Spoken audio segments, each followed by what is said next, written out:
The moment of truth has come. What am I gonna select for the light and dark natural 5-star that we get for free? Within 24 hours, I was able to do the 500 repeat requests. It was easy. I was taking a poop. Turn it on. What am I choosing? You're about to find out. If you end up liking this video, hit the sub button, hit the like button, hit that bell, ding-a-ding thing, so you know when I post a video. Let's go, baby.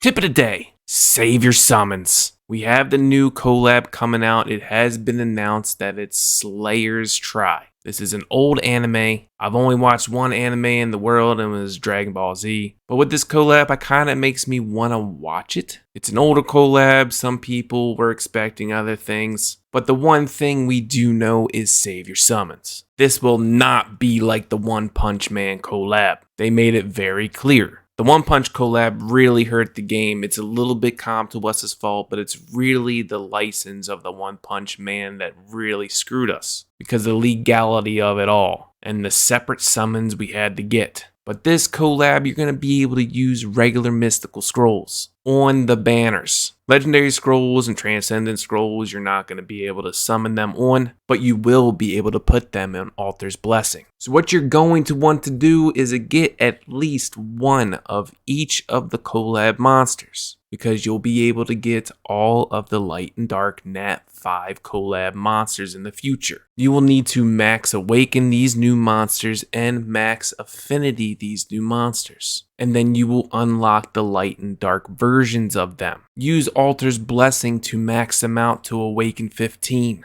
Then you want to max level 5 affinity those collab monsters. You can either use the failed plan new repeat request to get monster affinity points, or you can make a ton of chicken sandwiches. Because who doesn't love a nice chicken sandwich from like Jersey Mike's, right? And don't you say Subway, that's criminal. Chicken sandwiches are the easiest to craft. The more you know. Alright, so it's not even been 24 hours, and maybe you'll say this is try hard, but it really wasn't. I already finished the 500 repeat requests. I didn't use any crystals or energy at all. The amount of rewards that all of these events that came out yesterday gave, they give a ton of energy. When you're out of energy, just do the for the invention contest victory event. I completed all of this already, and this is all auto. I'd start a match on auto and go do something else productive in my life. Come back 2 minutes later, click the next stage and auto.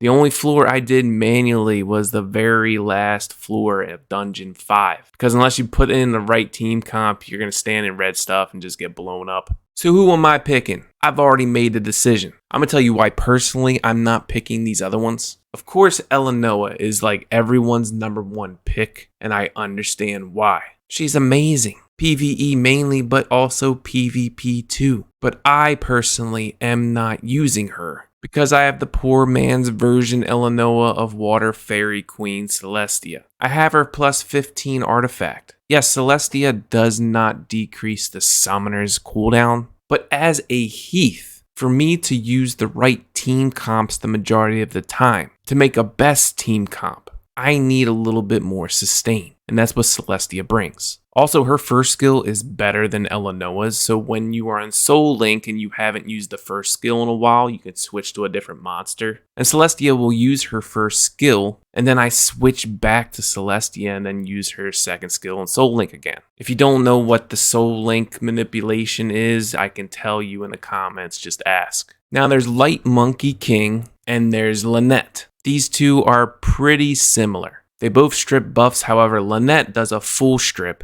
They're both warriors. Light Monkey King is more defense based in damage, and his legendary artifact makes him shine even more. He has better survivability, where Lynette has a full AoE strip and more burst damage. Both amazing again, but I really just don't need them. Dark Mermaid Beta, another amazing Nat 5 that we can get. Honestly, she was my second option, because there is decent dark monster healers out there, but Beta is by far the best, and she has a very significant basic attack. she can do 10% of her max HP as a basic attack. It's huge. I'm pretty sure she's the only one that can do that. And then there's Kraka, which I already have, so no reason to get her again. So I am going Light Oracle Lima. For 1, giggity. 2, she brings so much to the table in just one monster. There's no other monster out there that can bring as much versatility as Lima. So I am going to get Lima right now. Give it to me, girl. Tell me what you want. I'll make your dreams come true.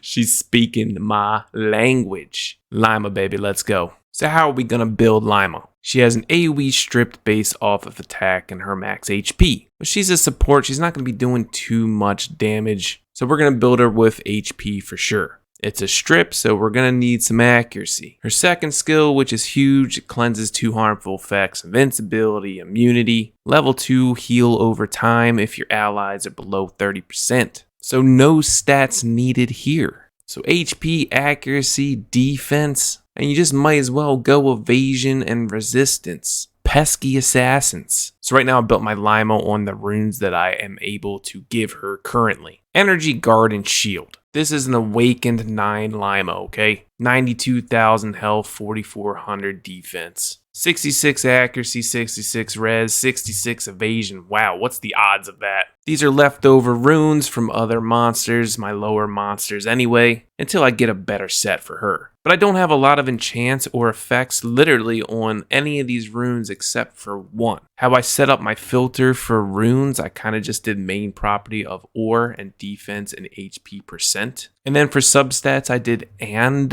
I just put in accuracy and evasion. Because if I would have put HP and defense percent, literally nothing would come up because of the main stat that I chose. So I looked for my 2 slot first, and then my 4 slot, and then my 6 slot, and see if any 2 sets I could have gotten. Yes, I did that. And then for the 1, 3, 5 slots, I just did the substats of HP, defense, accuracy, evasion, and saw if I had any of those in the slot 1, 3, and 5. And if there wasn't any in that slot, then I would just take my least prioritized substat off, like evasion, for example, and then I click OK, and then I'd search around, blah, blah, blah. Rune Management 101. The stats will get better when you A15 it, put some effects, put some enchants on it. But yeah, I just wanted to showcase what I was going to pick today. Let me know if you've done your repeats, if you've picked your L&D 5-star yet. That's it for today's video. Just wanted to showcase what I got with the L&D. This was recorded Friday, okay, so it has been 24 hours, but it's published on Saturday. If you end up liking this video, sub, like, ding ding bell. I'll see you in the next one. Peace!